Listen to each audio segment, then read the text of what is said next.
better than they played over the last 3 games. I have not. And if Skip, on a different subject, they might need to think about breaking Portland up. They've hit the ceiling. That's how they can go. Wow. Skip, if you can't beat the Warriors, minus Iggy, minus KD on your home court in which you have a 17-point lead, you're never going to beat them. Because who can you get to change that? That's the best. Skip, you got 30. You got 30 from Leonard. You got 28, 26 from Dame. 26 from CJ. Yeah, but you gotta look at what happened in the fourth quarter and overtime. Dame and CJ couldn't get. They're just not Steph or Clay. They're not. They're poor man Steph and Clay. They're regular season wonders. And look, Damian Lillard is the more decorated of the two, and he is a great guy. He's great for this league, but he's not that guy. When it's time, he can't, you call him Dame Dollar. Yeah. When it's time to deliver the money, when it's Dame time, not in this time, it's not. This stage was too big for him, and especially for his running mate. Have you looked at their fourth quarters over the last 3 games? That's awful. It is just pathetic. CJ, the fourth quarter, the last 3 fourth quarters, this includes the overtime last night, 3 for 19 and 1 for 10 from 3. You're going to lose. Dame was a little better, 7 of 24 and 4 for 15 from 3. But the problem with Dame is when it really became push to shove last night, when it was time for him in his house to take the game over, you got to deliver. What happened? Look at 2:51 left. I'm not sure we have this play, but 2:51 left. Dame makes his one big 3 that put them up a point, and it's a lucky shot. It's like number 2 shot. Look at this. Look at this. It bounced around. That's not a pure stroke shot. and that's basically it for him. And we have to go all the way to 32 seconds left in overtime. Right. And he actually makes a layup. But can we see how he made that's that lucky shot? Yep. Okay. That's all you got. And then he cuts to the basket, and he actually loses the ball. He's trying to pass it, and it comes right back to him. It's a lucky play. Right. He actually makes a turnover that Golden State is going to have, and it bounces. The carom of the bad turnover comes right back to him, and he gets a wide-open layup. Those are the only 2 baskets that he makes from 2:51 of regulation on. Well, that's no good because look at what happened. Look at your overtime stats. In the overtime, Clay goes 0 for 4 and Steph goes 0 for 2. So they didn't exactly light up the overtime. But meanwhile, CJ and Dame can't do anything either because they each score 1 basket, and then there are 2 putback baskets on offensive rebounds. And then guess who makes only his second 3 of the whole series? Draymond. And that was the shot of the night, right?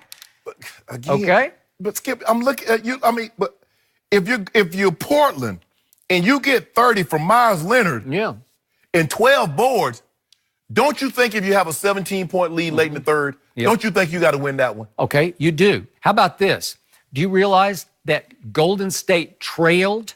They trailed 103 minutes of the series to 83 for Portland. Right. So they were behind the whole series. Right. The math almost doesn't work. Do you realize Portland out 3-point shot Golden State? Yeah. What if I told you going in that in this 4-game series that Portland will make 52 threes to Golden State's 46. You'd say, oh, my God. Well, then maybe they swept Golden State. Well, they had a chance to win the last 3 games because of their 3-point shooting, except they couldn't make them when it mattered the most. You're exactly right. And again, what happened, Skip? They got crushed on the glass. 56-38. Yep. Steph got 2 rebounds, 2 or 3 offensive rebounds on consecutive. I'm like, that's Steph. Yep. How you let the 6'3" guy get in there with all them giants and he's grabbing the boards? All right. Kevon Looney plays limited minutes. He gets your double-figure rebounds. Draymond is going to be Draymond. This is the best I've seen Draymond play. And basically, I'm just going back through this run.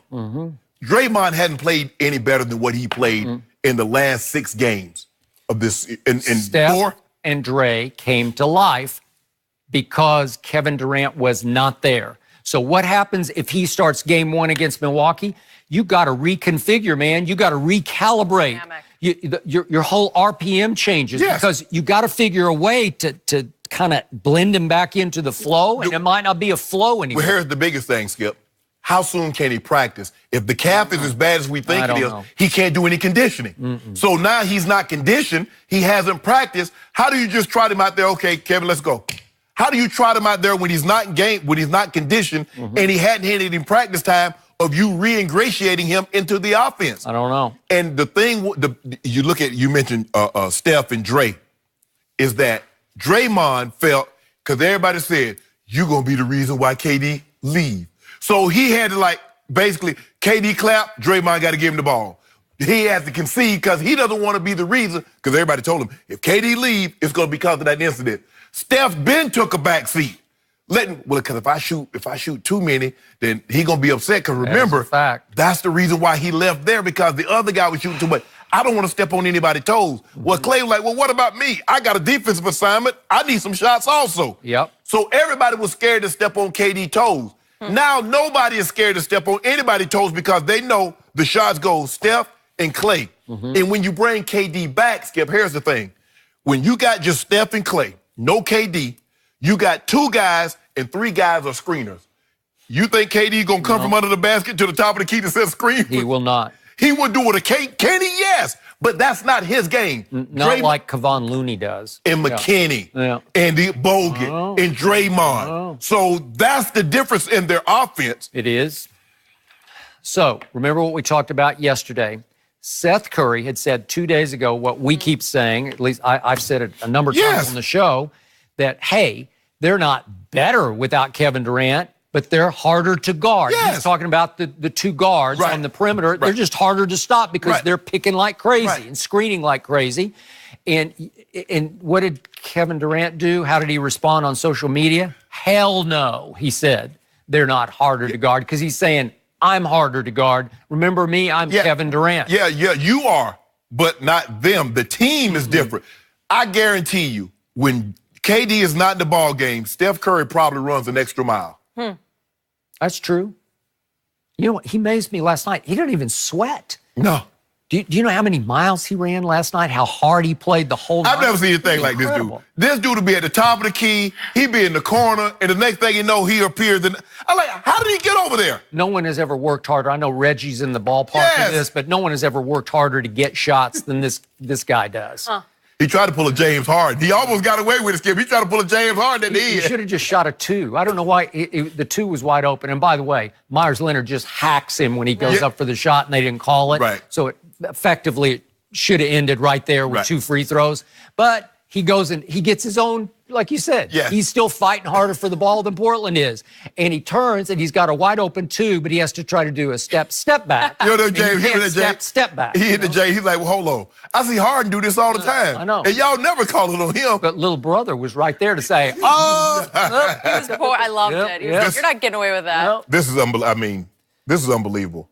I mean, if someone would have told you they're going to be over the next, KD goes out. KD's not there. So 3 games. Portland will have 17-point leads into the 3rd quarter in 3 games. 2 of the games will be at home. You're like, okay, this is going to be at home. No one would have. Oh, you're going to say, oh, this is going to be a 6-7 game series. Okay, so to me, this puts Kevin Durant in a lose-lose proposition. Yeah, you can't win. Okay, so you come back and you beat Milwaukee, let's say. You beat them in 5. People are just going to shrug and say, what else is new? If you lose to Milwaukee in 7 or whatever, you know, and by the way, Milwaukee's going to have home court. Yes, correct. Okay, so if you lose Game 7 in Milwaukee and you sort of crumble and tumble and look like a troubled basketball team, guess who's going to take the brunt of the criticism? But we're talking about 9 days off before that first game. And that hell no response from KD means there's no way in my mind he would not come back. Just because he's not sitting around and watching this thing, even if it's a lose-lose. But it's a good question, because if he hears enough, he's so thin-skinned that he might just say, okay, hell with all of you. Win without. Let me see you win without me. You do it. Yeah. Because that would be his only way to win out of this. Would be if he just sat back and said, you guys do it. They go. When they end the finals, they play Milwaukee. We believe they'll play Milwaukee, and Milwaukee wins. Oh, but you said they could win without me. That's what you said. You said I was good. They were good. They won before KD got. That's the only way he can win in this situation. The dynamic right now with this team, I'd love to be in the locker room. Steph said, I'm KD, good, bro. Curry, Green. I don't know, Skip. It's hard for me to believe, since I've been watching a guy have a better Western Conference final or any kind of conference finals than what Steph Curry put together in these 4 games. And by the way, he has had his struggles in postseason big games. especially in games 5, 6, and 7 against your LeBrons. Right. When they blew the 3-1 Well, lead. he's struggling this series. No, this is his 5th straight postseason game with 30 points. That is the longest streak of his career. Yep. We haven't seen anything like this from him. He started to do this old LeBron thing. You know, LeBron did him 35, 8 and 8.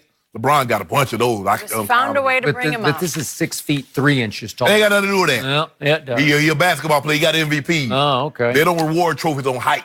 Okay. Well, all I know is Steve Kerr concluded they're just so fun to watch. Well, they are right now, but you put that number 35 back in the middle of them, they're not so fun to watch I don't know anymore. how KD gonna take that. Oh, they fun to watch. Yeah. I ain't out there, so they fun to watch when I ain't out there, huh? Okay. Here we go. What will change in the next 9 days before that one? We got a lot to talk about there, but we need to address the Cowboys. Should they be worried? I'm going to take the next one off. Oh, no. Oh, no, no, Are you no. gonna take a break? Oh, no. We're talking about Ezekiel Elliott, what he was up to, a little bit of trouble. Maybe Skip will come back. We'll the most discuss talented next. team getting in Don't trouble. forget, you can check us out every day on the Fox Sports Channel on SiriusXM.